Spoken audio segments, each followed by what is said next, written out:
नमस्कार, आपको बता दें कि उत्तराखंड की श्वेता सिंह ने Miss India 2022 season 3 grand finale वीजी Miss India final second runner up का खिताब जीता। श्वेता सिंह को मिसेज इंडिया उत्तराखंड सबसे लोकप्रिय रानी और सर्वश्रेष्ठ राष्ट्रीय पोशाक का खिताब भी मिला। वो एक कलाकार, एक सामाजिक कार्यकर्ता और Shweta arts the interior designing company की संस्थापक है। वो उत्तराखंड से ताल्लुक रखती है और नई दिल्ली में रहती है। उनकी 3 बेटियां और एक बहुत ही सहायक पति है। ग्रैंड फिनाले दिल्ली के उमराव होटल में मिस इंडिया 2022 सीजन 3 का आयोजन हुआ। वीजी मिस और मिसेज इंडिया ब्यूटी पेजेंट की संस्थापक और राष्ट्रीय निदेशक विनीता श्रीवास्तव ने बॉलीवुड अभिनेता कुणाल कपूर, सह संस्थापक keto.org, आरुषि निशंक, अभिनेता, निर्माता, पर्यावरणविद और स्पर्श गंगा की संस्थापक की उपस्थिति में श्वेता सिंह को ताज पहनाया। ग्रैंड फिनाले के मुख्य अतिथि श्री ज्योति कलश IAS, अतिरिक्त मुख्य सचिव और मुख्य निवासी आयुक्त नागालैंड सरकार थे। सेशिंग जूरी सदस्यों औशी निशंक, अमिताभ श्रीवास्तव, किन्नर सचदेव, डॉक्टर वरुण कत्याल, वर्तिका खुराना, पूर्व ब्यूटी क्वीन, बतुल अली, संस्थापक इंटरनेशनल डिजाइन इंस्टीट्यूट जबलपुर और सूफी गायक विक्की आहूजा द्वारा किया गया था। आप देखिए हमारे संवाददाता की रिपोर्ट। श्वेता जी हमारे पड़ोस में रहती हैं, हमें बहुत अच्छा लगा जब ये इन्होंने प्राइज जीता। श्वेता जी के बारे में मैं क्या बोलूँ, वो हर चीज़ में बहुत टैलेंट है, चाहे वो कुकिंग हो, चाहे किसी की हेल्प हो, चाहे Mrs India second runner up आई है, तो this is proud of all society. Shweta ji हमारे इधर की A ब्लॉक की शान है। इन्होंने मिसेज इंडिया जीता है और हमें इनसे प्रेरणा लेनी चाहिए। मैं श्वेता को काफ़ी रोल मॉडल मानती हूँ। She is a mother of 3 daughters, लेकिन फिर भी उन्होंने हर फील्ड में परफेक्शन ही दिखाई है। मेरा पहला इंटरेक्शन उनके साथ हुआ था जब इन्होंने मुझे NGO से रिलेटेड वर्क में इन्वॉल्व किया था, और ये काफ़ी सारे NGO रिलेटेड वर्क में इन्वॉल्व है। और जब ये उन्होंने मुझे अपने साथ इंक्लूड किया तो मुझे बहुत प्राउड फील हुआ, क्योंकि पहले मैं साइलेंटली डोनेट करती थी, अब खुद आगे बढ़ के लोगों को पर्सनली मिल के, चाहे वो गरीब हैं या बच्चे हैं जैसे भी हैं, उनके साथ पर्सनली मिल के जो मैंने उनके साथ डोनेशन किया, इस कैंपेन में पार्टिसिपेट किया, मुझे बहुत अच्छा लगा। She is a perfect lady. वो मेरी फ्रेंड है, काफ़ी पुराना फ्रेंड है, बहुत अच्छे से उनको जानते हो, इतना हेल्पफुल है। और वो जो मिसेस इंडिया जीत के आई है सेकंड, मुझे बहुत अच्छा लगा, हम सबको बहुत अच्छा लगा। वो आगे भी कुछ करेंगे और अभी आई होप हम लोगों को बहुत उम्मीद भी है कि आगे कुछ करके आएंगे। मैम क्या कहना चाहेंगे श्वेता जी के बारे में? श्वेता जी मेरी नेबर है, मैं इनको 15 ईयर से जानती हूँ, और जब ये आई तो मुझे बहुत ही खुशी हुई, मुझे बहुत अच्छा लगा और काफ़ी हेल्पफुल भी हैं। ये पड़ोसी कम, मेरे फैमिली मेम्बर्स ज़्यादा हैं और हर परिस्थिति में हम सब साथ खड़े रहते हैं। और जब भी मैं इनको बोलती हूँ, हम ये एक कहने पे ही हम सब इकट्ठे हो जाते हैं और मुझे बहुत सपोर्ट करते हैं। जब आप टाइटल जीत के आई थी तो इन सब ने आपका ढोल नगाड़ों के साथ स्वागत किया, मालाएं पहनाई, तो कैसा लगा? सब इसमें मौजूद थे उस टाइम? हाँ जी। और ये मेरे लिए सरप्राइज़ था, मुझे नहीं पता था कि मेरे कॉलोनी वाले पहले से ही तैयारी करके बैठे हैं ढोल नगाड़ों की और माला हाथ में लेके।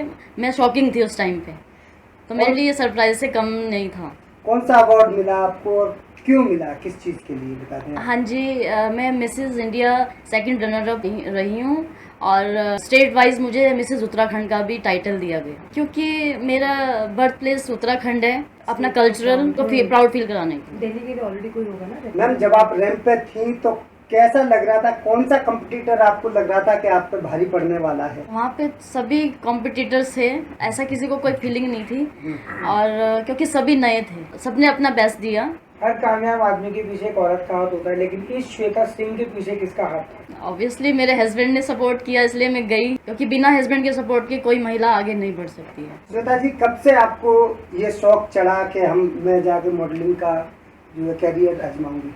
शौक तो बहुत पुराना था जी, बचपन से ही था ग्लैमर्स में जाने का। हमारा परिवार की वजह से थोड़ा बेटियों को नहीं जाने देते थे बाहर, और दिल्ली जैसी सिटी में अकेले कैसे जाएगी, तो अब दिल्ली में आ गई थी। शादी के बाद तो बच्चे बड़े हो गए, तो उन्होंने मोटिवेट किया मुझे कि मम्मा यू विल डू इट, आप आगे बढ़ सकती हो, अब और लंबी उड़ान भरनी है। इस प्रेजेंट के बारे में आपको पता कैसे चला?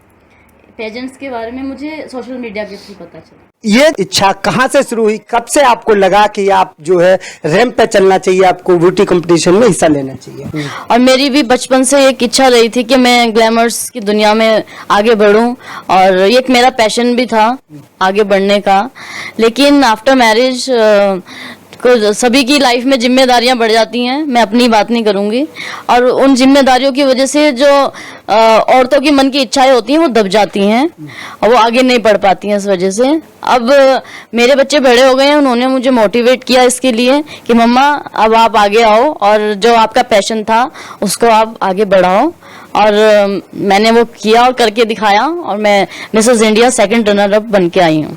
कभी स्कूल और कॉलेज के टाइम में किसी भी पार्ट में हिस्सा वगैरह लिया था उसमें आपने? हाँ जी, मैं वैसे तो मैं एक एथलीट रही हूँ अपने स्कूल टाइम से और कॉलेज में भी, और स्कूल टाइम में मैं एथलीट रही हूँ और अपना स्कूल की तरफ से सेलेक्ट होके मैं BHL गई, वहां से सेलेक्ट होके मैं लखनऊ गई, और लखनऊ से मुझे दिल्ली आना था नेशनल खेलने के लिए, और लेकिन मेरे परिवार ने मुझे आगे नहीं बढ़ने दिया इसमें, और क्योंकि वो उनका मानना था कि हमारी अकेली बेटी दिल्ली जैसे शहर में, राजधानी है हमारी दिल्ली, वहाँ कैसे रहेगी अकेली, तो इसकी वजह से मैं अपना वो नेशनल में नहीं आ पाई थी, और मुझे भी नहीं पता था कि शादी के बाद मैं दिल्ली में सेटल्ड हो जाऊंगी।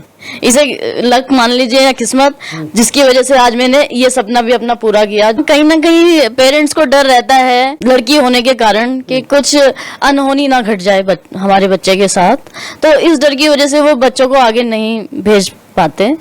तो मैं यही कहना चाहूंगी कि सभी पेरेंट्स अपने बच्चों को आगे निकालें। आज का टाइम बदल गया है, जनरेशन बदल गई है, और आने वाला टाइम भी बहुत अच्छा है जिसमें लड़कियां आगे उन्नति करेंगी।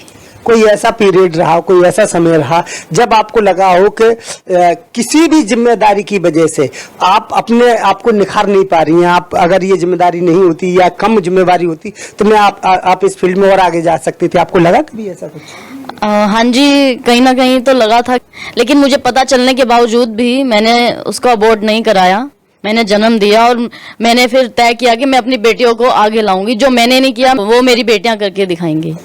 लेकिन बाद में जब मेरी बेटी अभी MBA कर रही है, उसने मुझे मोटिवेट किया कि नहीं मम्मा, आपने पूरी लाइफ हमारे लिए निकाल दी, अब आप अपने लिए कुछ करो। आप इस फील्ड में आगे कैसे आ गई, आप थोड़ा सा बता दीजिए। एक्चुअली कोरोना काल में मेरी बेटी ने लास्ट ईयर भी फॉर्म फिल किया था, वो था अरबाज खान जी का शो, उसमें भी मैं सेलेक्ट हो गई थी, लेकिन उसके लिए मुझे बॉम्बे जाना था, तो वो कोरोना की वजह से मेरे हस्बैंड ने थोड़ा बोला कि अभी जाना ठीक नहीं है, कोविड का टाइम है, तो कुछ भी इतनी हाहाकार मचा था पिछले कोरोना काल में, तो डर के मारे उन्होंने उस टाइम मुझे नहीं भेजा था। तो इस बारी मुझे उन्होंने आगे बढ़ने के लिए प्रेरित किया, मेरे हस्बैंड ने।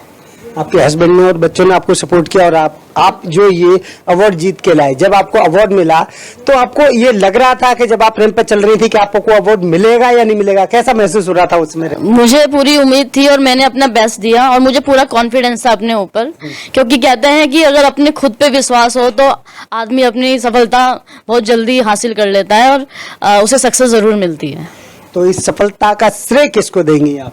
इस सफलता का श्रेय मैं अपनी बेटी और अपने हस्बैंड को देना चाहूंगी, जिन्होंने मुझे आगे बढ़ने के लिए प्रेरित किया। कोई ऐसा दौर आया जहाँ पे आपको असमंजस लगा हो कि ये गड़बड़ हो रही है? नहीं, ऐसा तो कोई दौर नहीं आया, क्योंकि हम सब मिलके कार्य करते हैं। मेरे हस्बैंड भी मुझे किचन में हाथ बटाते हैं और बच्चे सबसे ज्यादा सपोर्ट करते हैं मुझे, और बल्कि अब तो बच्चे बड़े हो गए, मुझे किचन में जाने ही नहीं देते। चलिए, अच्छा उन महिलाओं के लिए बता दीजिए जो महिलाएं अपने फील्ड में आ जाना तो चाहती हैं, लेकिन बच्चे और हस्बैंड के काम या ऑफिस और स्कूल भेजना और तैयार करना इसी में रह जाती हैं, वो महिलाएं कैसे अपना टाइम निकालें ताकि वो अपने मन में दबी हुई जो आकांक्षा है उसको वो बाहर ला सकें? मैं उन महिलाओं को ये कहना चाहूंगी कि दिनचर्या पे ध्यान दें और समय को पहचानें, क्योंकि जब तक हम समय को नहीं समझेंगे तो आप अपनी लाइफ में कुछ नहीं कर सकते, क्योंकि हर काम समय से किया जाए तो महिला अपने लिए समय निकाल सकती है।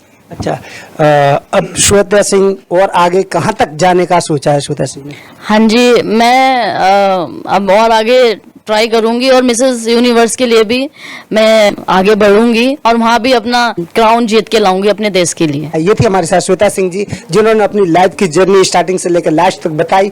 मैं आपको बता देना चाहता हूँ, महिला किसी भी उम्र में, किसी भी दौर में और किसी से पीछे नहीं है।